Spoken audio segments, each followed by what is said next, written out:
কুল হুয়াল্লাহু আহাদ। সবাই পড়েন আমার সাথে, কুল হুয়াল্লাহু আহাদ আল্লাহুস সামাদ লাম ইয়ালিদ ওয়া লাম ইউলাদ ওয়া লাম ইয়াকুল লাহু কুফুয়ান আহাদ। আল্লাহ পাক বলেন, আল্লাহ এক এবং একক, তিনি কারো মুখাপেক্ষী নন, তিনি কাউকে জন্ম দেন নাই, তাকেও কেউ জন্ম দেয়নি। আকাশ আর জমিনে আল্লাহর সমকক্ষ কেউ নাই। সুবহানাল্লাহ। তাকে কেউ জন্ম দেয়নি, তিনিও কাউকে জন্ম দেননি। তিনি এক, তিনি ছিলেন, তিনি আছেন, তিনি থাকবেন। তার শুরুও নাই, তার শেষও নাই। সুবহানাল্লাহ। এই আল্লাহ রাব্বুল আলামিন তার পরিচয় আয়াতুল কুরসি সার্বভৌমত্বের পরিচয় দিয়েছে, আল্লাহর পরিচয় দিয়েছে। আল্লাহ তিনি খালিক।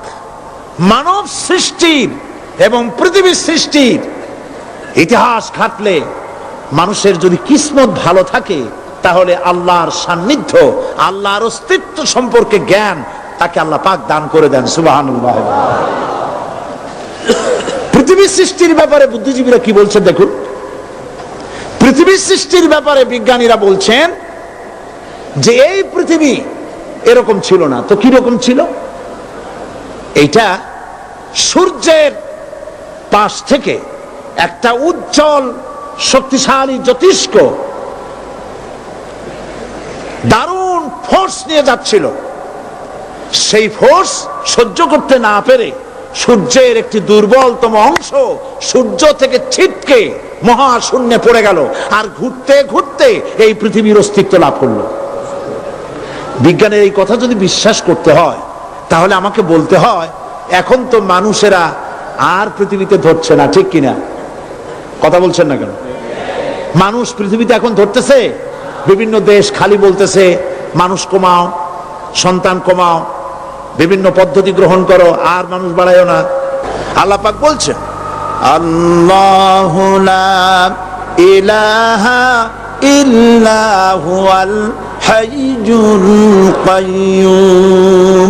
আল্লাহ হচ্ছেন তিনি, যিনি ছাড়া কোনো ইলাহ নাই। লা ইলাহা ইল্লাহু, তিনি ছাড়া কোনো ইলাহ নাই, সার্বভৌমত্বের মালিক কেউ নাই। এই যে লা ইলাহা, কোনো ইলাহ নাই, আমরা কালেমার মধ্যে এই কথাটা বলি। আমাদের কালেমায়ে তাইয়্যিবা আমরা কি উচ্চারণ করি? লা ইলাহা ইল্লাল্লাহু মুহাম্মাদুর রাসূলুল্লাহ। জোরে পড়েন, লা ইলাহা ইল্লাল্লাহ, লা ইলাহা ইল্লাল্লাহু মুহাম্মাদুর রাসূলুল্লাহ। লা ইলাহা, কোনো ইলাহ নাই। এই দাওয়াত দিয়েছেন দুনিয়ার সমস্ত পয়গম্বর। এটা কি শুধু রাসূলুল্লাহর দাওয়াত ছিল?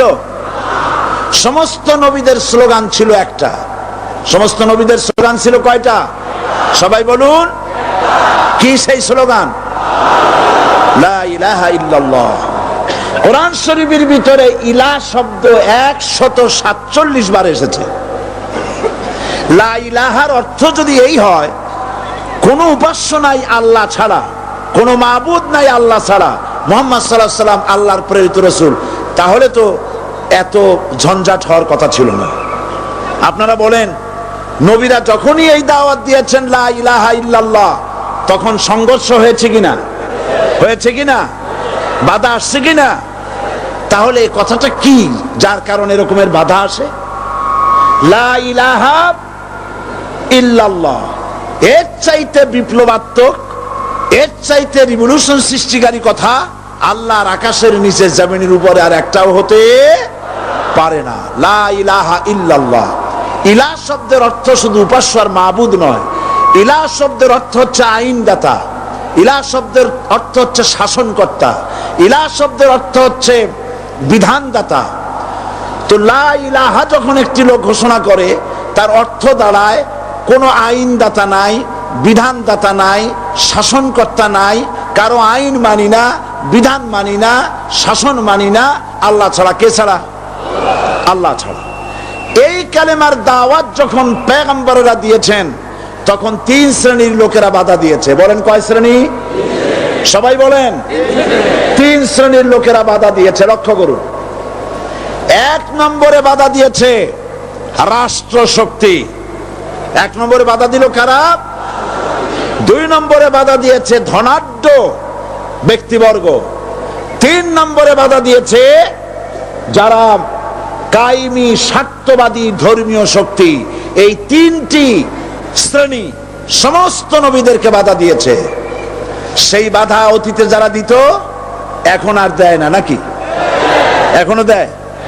দেখুন, এই কালেমার দাওয়াত হযরতে মূসা আলাইহিস সালামকে যেদিন আল্লাহ পাক প্রথম ওহী দিলেন, এই দাওয়াত শুধু রাসূল দেন নাই, আল্লাহ পাক বলছেন প্রত্যেক নবী তার জাতিকে এই দাওয়াত দিয়েছেন। কি?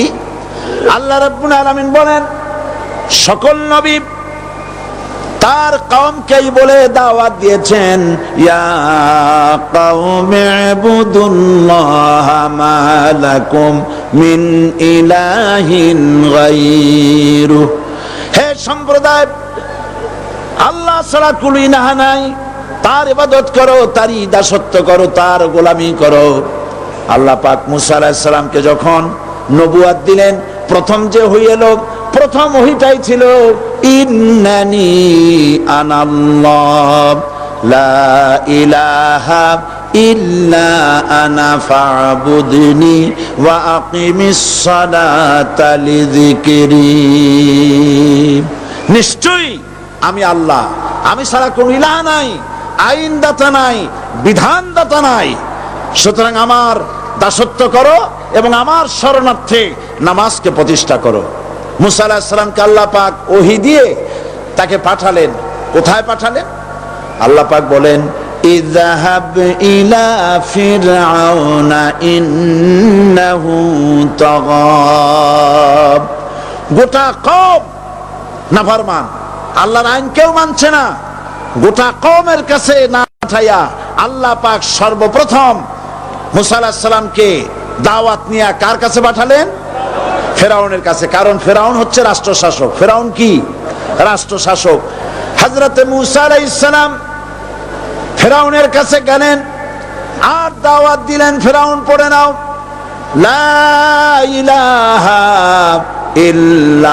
ইল্লাল্লাহ।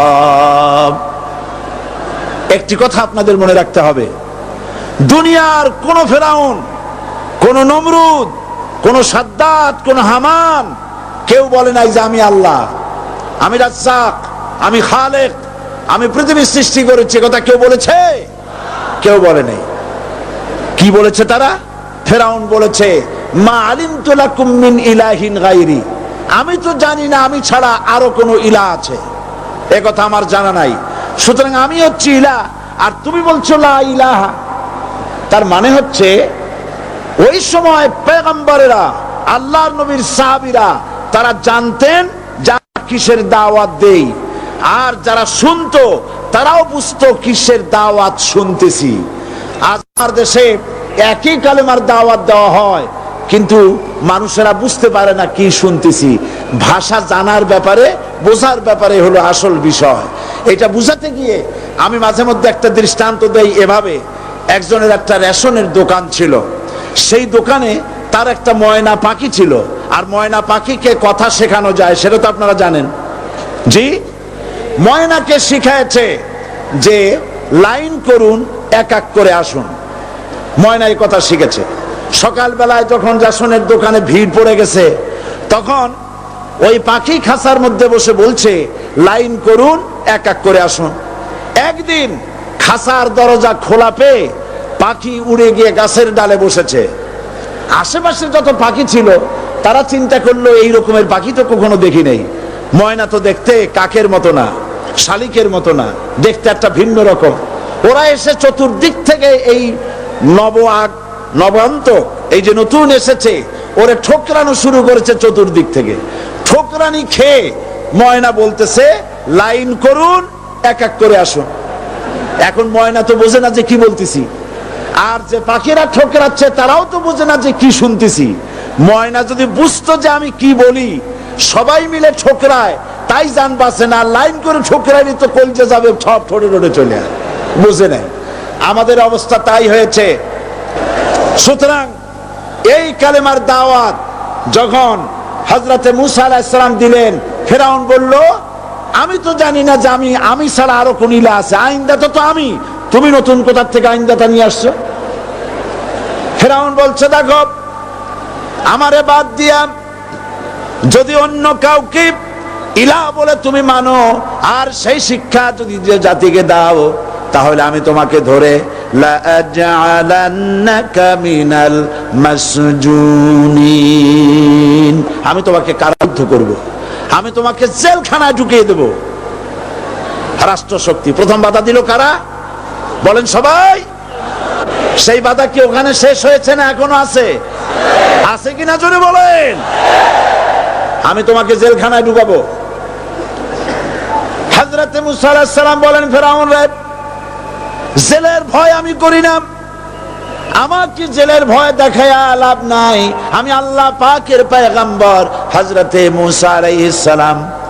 ফেরাউনের দলবল আছে, লোক লস্কর আছে, তার অস্ত্রের অভাব নাই। আল্লাহ রাব্বুল আলামিন মুসা আলাইহিস সালামের কাছে একটা অস্ত্র দিয়া দিলেন, দিছিলেন কিনা? দিছিলেন কিনা? আল্লাহ পাক হযরত মুসা কি বলেছেন, ওয়া মা তিলকা বিয়ামিনিকা ইয়া মুসা, মুসা রে তোমার হাতে ওটা কি? মুসা আলাইহিস সালাম বললেন এটা লাঠি। আল্লাহ পাক বললেন ফেলে দাও লাঠি, লাঠি ফালায় দিলেন, কি হয়ে গেল? হিয়া হাইয়াতুন তাসআ, লাঠি হয়ে গেল। এখন লাঠি পড়ে সাপ হয়ে গেল। সাপ দেখে নবী হোক, ওলি হোক, সাহাবী হোক আর আলেম হোক, সাপ দেখলে ভয় করে না মানুষের? মুসা আলাইহিস সালাম ভয় পাইছে। আল্লাহ রাব্বুল আলামিন হযরত মুসাকে শোনায় দিলেন, খুযহা ওয়া লা তাখাফ সানুঈদুহা সিরাতাহাল উলা,